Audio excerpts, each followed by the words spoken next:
All right, so cone and cube. The cube, we start with a square shape. Important when you're sketching in your square, you pay attention to the angles. Is it all 90 degrees? When you're adding the edges of your cube, you could use perspective where you have a point and you connect all the corners to that point and it looks like it's going back in space. Or if you just, for this kind of practice that's really quick, you don't need to get out the rulers, just make sure each edge of your cube that's extending outward is parallel to the other. So for example, this line is parallel to that line, is parallel to this line, which means the space is even on this end and on that end. And also when you make the back edge, the top edge, you want to make sure those edges are parallel to your first initial square shape. So now when you're shading, you see I use my ebony pencil just for the sake of demonstration there, but now all my lines are really dark. So when I start shading this, if my light source is kind of up here, this side might be darkest from dark to light. This side will be more medium and this will be lightest. So I'm going to start pushing hard here and doing that gradient trick there. Your goal for all of these forms is to make your outlines disappear, because in reality there are no outlines around the things that we perceive with the light bouncing off objects, and there's shadows and there's light and no outlines. So if you're trying to go for some realism, you want to shade to such a degree that your outlines disappear. So starting with a light outline is much more beneficial and helps really in achieving that goal. So this is darkest. I'm gonna make this 1 degree, just a little bit lighter, so that this whole plane of the cube is the darkest value.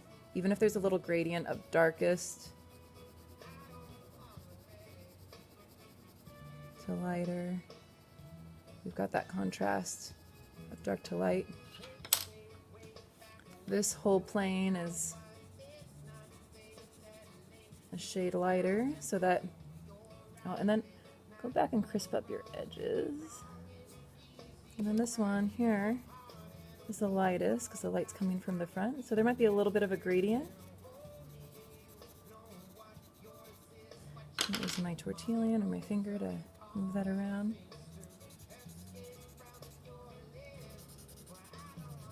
Right. And then maybe 2B. There's still an outline here, so I'm going to start with my outline and move that graphite. You see, I kind of went this way with my gradient to go with that angle to help define the form. Okay. Studying the cast shadows is important. A lot of math here. Where's the angle? What's the shape of the shadow based on the angle of the sun? So I'm just going to pull this back here. I didn't use any of these as a source, so I'm just going to, if the light's from the front,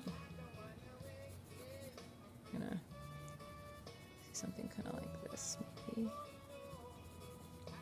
All right. Now, right now we're shading partially from a source, like a drawn source, not from like real objects in front of us.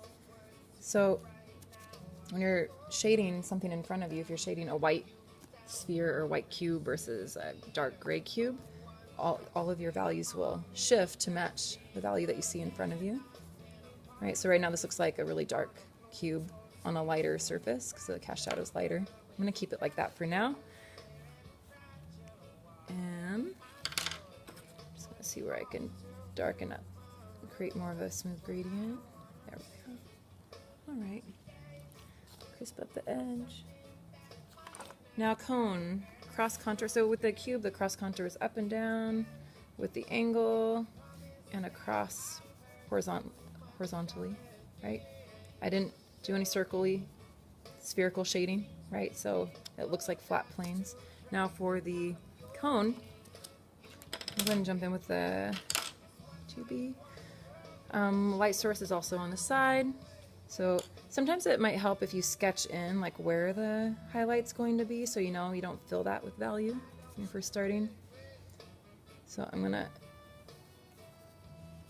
push here from the outer edge inward, and as I'm pulling my gradient, I'm changing the angle of my pencil to match the form. Okay, so up and down, kind of comes more straight, and then here it really gets vertical right there. And then here I'm gonna press, and then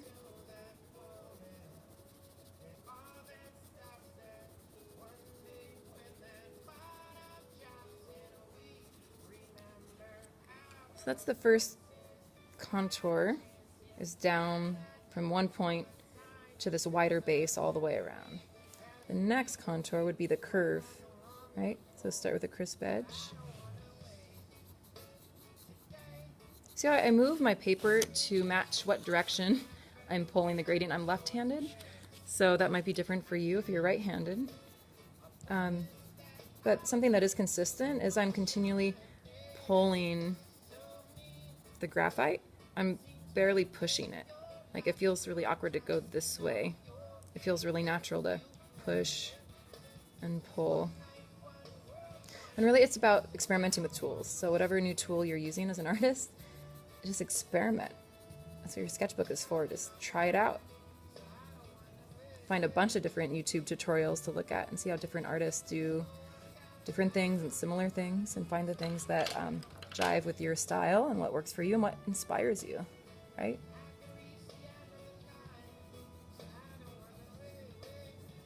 So, 2B just came out. You can see just that same pressure as pushing with my HB number 2 pencil is much darker. Oh, there we go. And then, see, cast shadow. You can look at, depending on the angle, it's going to be longer, shorter. You should just start nerding out on looking at your cast shadow when you're walking around outside at certain times of day. Right? Or objects and things, looking at their shadows.